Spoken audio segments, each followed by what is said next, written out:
Greetings, acolytes of the dark side, and welcome back to our archives. Being a part of the Sith Order wasn't just a declaration of one's allegiance to the dark side, but rather a commitment to pursue the dark side in its deepest and purest forms as according to the Sith tradition, and following the tenets of the Order. If one were to just be a sage of the dark side, there were plenty other religious groups in the far reaches of the galaxy one could join. No, being a Sith meant something, and it meant something more, and was an outward representation that you believed in the supremacy of the dark side itself, first and foremost, and that you intended on declaring and dedicating your life to ensure the Sith's ultimate rule. While this was generally the expectation of any Sith joining the Order, there were actually a handful of beings in the Order that had their own agendas. Of course, most of all Sith had their own agendas in the first place, but it usually aligned with the will of the Order. No, my friends, today we are going to make a list of Sith that for one reason or another walked their own path and cared nothing for the wider order of the Sith that they were a part of. But while these Force wielders may have gone their own way, we would hope that you would stay with our Order. So if you like this sort of knowledge that we provide in our videos, be sure to force crush that subscribe button. Now, my friends, sit back,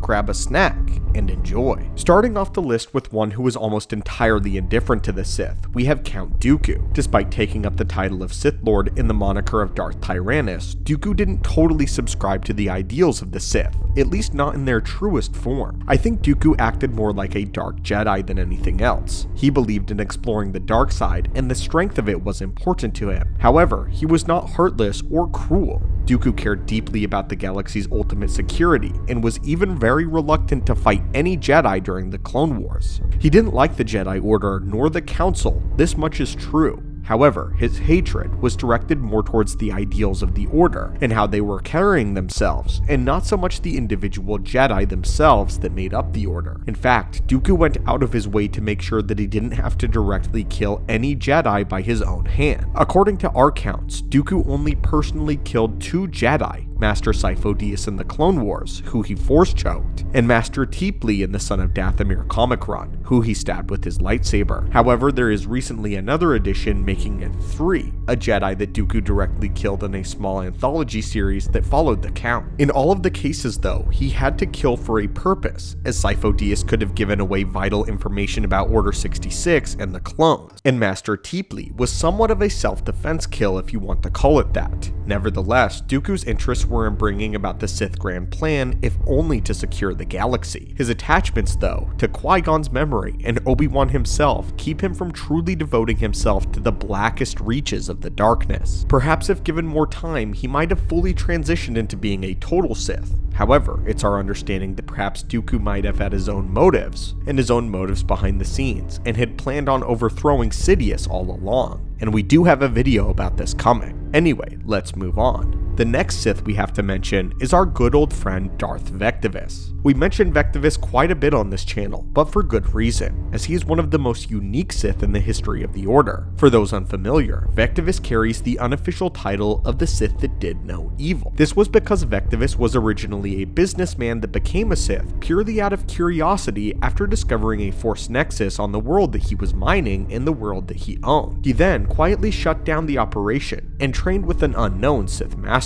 Upon returning, Vectivus just devoted his time to the study of the dark side nexus. Despite being a Sith, he maintained his moral code that he had developed while he was a businessman, and wasn't an especially cruel man either. As far as we know, Vectivus spent most of his time studying the dark side, as well as the galaxy that surrounded him, and didn't really engage in any battles that we know of, or spend much of his time pursuing the Sith Grand Plan either. At some point, he did train an apprentice, keeping with the rule of 2 and keeping it alive, mostly out of a sense of respect. Vectivus is the pioneer of the Force Phantom ability, which is a complex and powerful dark side power that allows one to summon a small army of phantoms to do your bidding. In the end, Vectivus would die of natural causes, surrounded by friends and family. Later Sith in the Rule of 2 would show a lot of indifference towards Vectivus, possibly believing that he wasted his time as a Sith Lord and could have helped further the Grand Plan. However, he did retain their respect, as he was indeed quite powerful and managed to gather and even create a fascinating amount of dark side knowledge. To this day, Vectivus' Sith spirit actually continues to live on inside the asteroid mining world. Next up on our list is Darth Nihilus, one who is actually famous for for his total indifference to the Sith Order. Nihilus became a Sith purely out of opportunity, and didn't really care much about their ideals beyond what it could get for him. But when the opportunity came to rule, he took to it quickly, using it as an opportunity to further his own plans of galactic-wide domination and to end his suffering. You see, Nihilus being a being of hunger meant that he only cared about one thing: his next meal. His power was growing rapidly, and so was his hunger. Nihilus only cared about having a steady supply of force energy from which to feed from, and this culmination in him only really learning the dark side so that he could combat anyone standing in his way, and standing in the way of a feeding frenzy. Despite being quite famous for all of his power, and being the bringer of the first Jedi Purge, Nihilus was actually seen as far more of a failure among the Sith in the future. For all of his power, he could have brought the Sith Order to new heights if he had continued to pursue the destruction of the Jedi and thought a little bit ahead of the game. Nihilus, though, was only concerned about his eternal rule and consuming the entire galaxy. Another Sith who transcended their ideologies for his own rule is of course Darth Vectivus, or Emperor Valkorion. After he pulled off the ritual where he absorbed the power of the life force of over 8,000 Sith,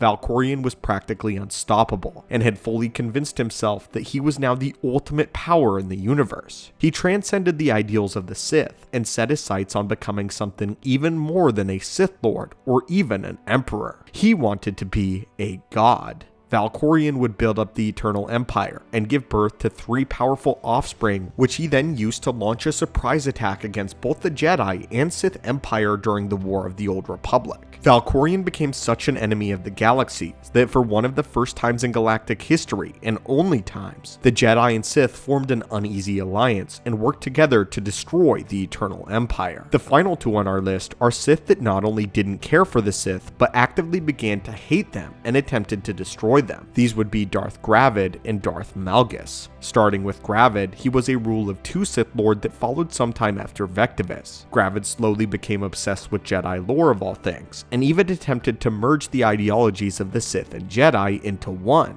His attempts to introduce compassion and altruism into a system of hatred and cruelty predictably and dramatically backfired on him. Gravid lost his sanity, and after trying to console the opposite ideologies, and concluded that the Sith Order needed to be remade, he then set on to destroying and hiding all of the knowledge that he had about the Sith. He managed to lose about half of all the knowledge before his apprentice stopped him and put an end to his madness. Malgus' story, however, is an interesting case. Malgus has a long history, so we will have to abbreviate it here. The skinny of it is that Malgus was once a very loyal soldier to the Sith Empire in the time of the Old Republic, and was actually the leader in the sacking of Coruscant. However, he carried with him a dark secret. Malgus had a lover, a Twi'lek named Eileen Daru. If it wasn't bad enough that Malgus already heavily disagreed with the politics of the current Sith Emperor, his contemporaries found out about his lover and ridiculed him for it. Malgus would grow even more and more disillusioned with the Sith as he began to see that they were too single-minded, only vying for a throne and obeying a council of rulers. Malgus wanted to find his own path to power in a way that the Sith could not control. The final straw would happen when he lost Elena, and he would leave the Sith Order with the Emperor now assumed to be dead, and he began to start his brand new empire. Well, anyway, my friends, what are your thoughts on this list of Sith that actually didn't care much of the Sith Order, and actually, some of them outright hated the Sith Order? What do you think of them? Do you agree with any of their reasoning? We have some videos coming out later detailing some of the specifics of these accounts, and if you like this video, be sure to share it and discuss with your fellow colleagues, as again, we'll expound upon them soon. Anyway, my friends, thank you so much for watching and continuing to support the channel. May the Force be with you, and have a great day.